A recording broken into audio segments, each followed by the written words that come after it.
Assalamualaikum warahmatullahi wabarakatuh. Nama saya Amanda Aulia Putri, NPM 212102012. Di sini saya akan mempresentasikan materi tentang instrumen dalam filsafat hukum Islam. Pengertian filsafat hukum Islam. Filsafat dalam Dictionary of Philosophy berasal dari dua kata, yakni filosof dan Sophia. Filosof artinya cinta, sedangkan Sophia artinya kebijaksanaan. Philosophy as love of wisdom. Filsafat sebagai pemikiran mendalam melalui cinta dan kebijaksanaan. Filsafat hukum adalah pengetahuan tentang pemikiran mendalam, sistematis, logis, dan radikal tentang berbagai aturan yang berlaku dalam kehidupan manusia, baik aturan bermasyarakat maupun aturan bernegara. Filsafat hukum Islam adalah pengetahuan tentang hakikat, rahasia, dan tujuan hukum Islam yang baik yang menyangkut materinya maupun proses penetapannya, atau filsafat yang digunakan untuk memancarkan, menguatkan, dan memelihara hukum Islam sehingga sesuai dengan maksud dan tujuan Allah menetapkannya di muka bumi, yaitu untuk mensejahterakan umat manusia seluruhnya. Dengan filsafat ini, hukum Islam akan benar-benar cocok sepanjang masa.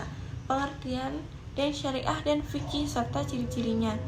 Makna harfiah, syariah adalah jalan menuju sumber kehidupan. Syariat adalah rujukan tindakan umat Islam dalam beragama yang erat hubungannya dengan masalah akidah, ibadah, dan muamalah.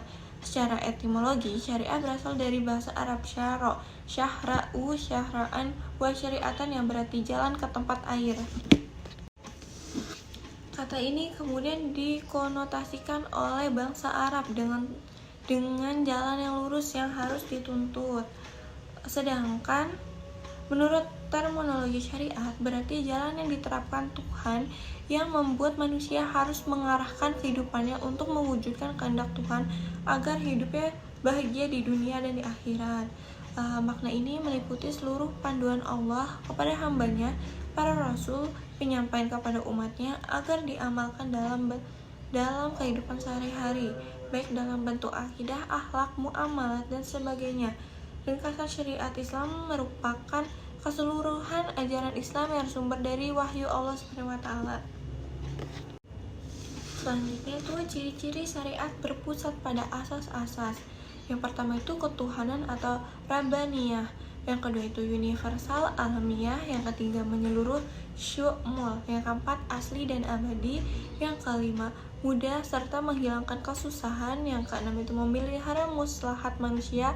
Yang ketujuh keseimbangan atau tawazun. Yang kedelapan hubungan erat talazum, akidah antara akidah dan kehidupan. Pengertian fikih itu, fikih artinya paham, sedangkan secara istilah fikih adalah pemahaman mendalam para ulama tentang hukum syara yang bersifat amaliyah atau praktik yang digali dari dalil-dalil terperinci. Dan fikih itu diartikan sebagai ilmu yang mengkaji syariat. Secara sistematis, kata fikih bermakna faham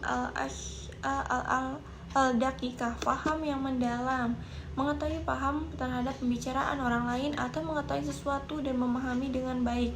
Sedangkan menurut istilah adalah hasil penjabaran praktis tentang hukum-hukum syariat yang berkaitan dengan perbuatan mukallaf yang diambil dari dalil-dalil terperinci. Fikih sering disebut juga dengan jurisprudensi. Selanjutnya pengertian tasyri. Tasyri adalah kata yang diambil dari lafaz syariah yang artinya jalan yang lurus. Secara terminologi syar'i oleh para fuqaha diartikan sebagai hukum-hukum yang ditetapkan oleh Allah bagi hamba-hambanya yang diungkapkan melalui perantara Rasulullah SAW agar manusia melaksanakan hukum-hukum tersebut atas dasar keimanan, baik hukum yang berpautan dengan perbuatan badania manusia maupun yang berkaitan dengan makalah akidah, akhlak, dan budi pekerti. Syariah dalam pengertian itu dipetik dari kata tasyri yang artinya menciptakan undang-undang dan membuat kaidah-kaidah. Tasyri dalam pengertian tersebut adalah membuat undang-undang, baik undang-undang yang dibuat bersumber dari ajaran agama yang disebut dengan tasyri syamawi maupun dari pengetahuan manusia dari hasil pikiran yang dinamakan dan tasri wa'diu. Jadi dari partner yang tadi itu memberikan pemahaman itu bahwa tasyri merupakan proses pembuatan undang-undang yang diambil dari syariat. Oleh karena itu syariat yang diturunkan oleh Allah Subhanahu wa taala dan yang datang dari Nabi Muhammad SAW belum berarti telah menjadi tasyri. Sebaliknya, tasyri di dalam adalah substansi dari syariat Islam. Sekian presentasi dari saya. Wassalamualaikum warahmatullahi wabarakatuh.